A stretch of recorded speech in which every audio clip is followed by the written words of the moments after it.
بسم اللہ الرحمن الرحیم۔ السلام علیکم سامعین، جب اللہ نے قوم بنی اسرائیل کو مصر سے نکالا اور انہیں فرعون سے نجات دے دی تو بنی اسرائیل نے حضرت موسیٰ علیہ السلام کی رہنمائی میں بحر احمر کو پار کیا اور فرعون اپنے لشکر سمیت سمندر میں غرق ہو گیا۔ جب حضرت موسیٰ علیہ السلام کو کچھ اطمینان نصیب ہو گیا تو اللہ کا حکم ہوا کہ آپ بنی اسرائیل کے اس لشکر کو لے کر ارض مقدس یعنی شام میں داخل ہو جائے، جس مقدس سرزمین کا وعدہ بنی اسرائیل سے لیا گیا تھا اور جو انہیں عطا کی جانے والی تھی۔ لیکن اس وقت ارض مقدس پر قوم ہمالکہ کا قبضہ تھا، جو بدترین کفار تھے اور بہت طاقتور جنگجو اور نہایت ہی ظالم لوگ تھے۔ حضرت موسیٰ علیہ السلام بنی اسرائیل کو ہمراہ لے کر ہمالکہ سے جنگ کے لیے روانہ ہوئے، جن کی تعداد 6 لاکھ تھی۔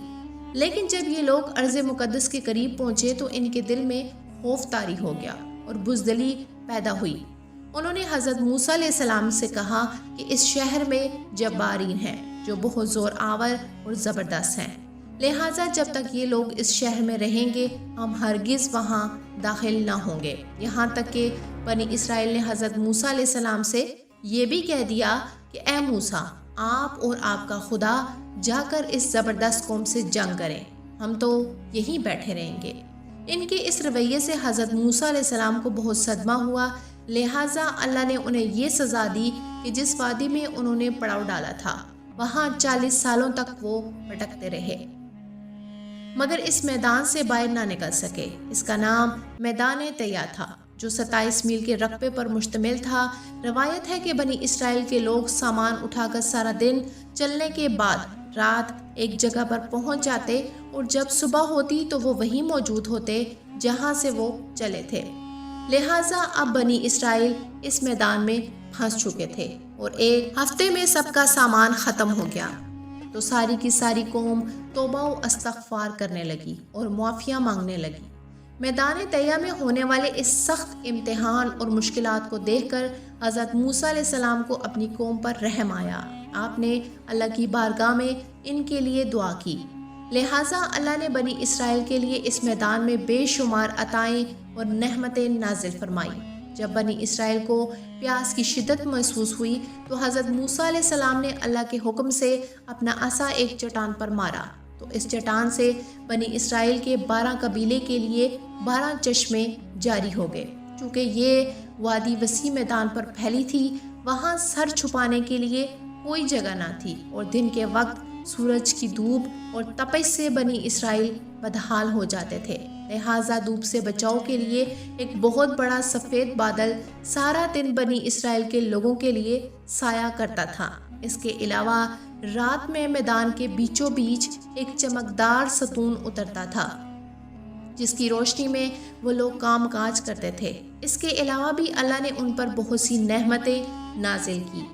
انہیں عنایتوں اور نعمتوں میں ایک نعمت من و سلوہ تھا۔ دراصل اللہ نے ان لوگوں کے لیے کھانے کے لیے آسمان سے 2 قسم کی غذائیں اتاری، ایک کا نام من اور دوسرے کا نام سلوہ تھا۔ من شہد جیسی میٹھی غذا تھی۔ انجیل کی کتاب خروج میں لکھا ہے کہ جب وہ شبنم سوکھ گئی تو انہوں نے دیکھا کہ میدان میں چھوٹی چھوٹی گول چیز پڑی ہے جیسا کہ پالے کے دانے ہوتے ہیں۔ بنی اسرائیل اسے دیکھ کر کہنے لگے، من یہ کیا ہے؟ حضرت موسیٰ نے ان سے کہا کہ یہ وہی چیز ہے جو خداوند خدا نے تمہیں کھانے کو دی ہے، اور اس نے تجھ کو پہلے آزمائش میں ڈالا اور تجھے بھوکا رکھا، پھر وہ مان جسے تو اور تیرے باپ دادا بھی نہ جانتے تھے تمہیں کھلایا، تاکہ وہ تجھے سکھائیں کہ انسان صرف روٹی پر زندہ نہیں رہ سکتا۔ من دراصل ایک گوند تھا جس کا ذائقہ شہد جیسا تھا۔ یہ گوند وہاں کے پیڑ پودوں کے پتوں پر جمع ہو جاتا تھا اور بنی اسرائیل صبح سویرے جمع کر کے اسے کھا لیتے تھے۔ جو شخص وہاں پر سویا رہتا تھا اس دن کی خوراک سے وہ محروم ہو جاتا تھا۔ ہر شخص کے لیے تقریباً 4 کلو کی یہ خوراک ہوتی تھی۔ سلوہ ایک قسم کا پرندہ تھا جسے بٹیر کہتے ہیں۔ جب شام کے وقت جنوب کی طرف سے ہوائیں چلتی تھی تو ان پرندوں کے ہجوم بنی اسرائیل کے خیموں کے قریب آ کر بیٹھ جاتے، لہٰذا وہ لوگ انہیں آسانی سے پکڑ لیتے اور بھون کر کھایا کرتے تھے۔ من و سلوہ ایک ایسا کھانا تھا جو انتہائی آسانی کے ساتھ ہضم ہو جاتا تھا۔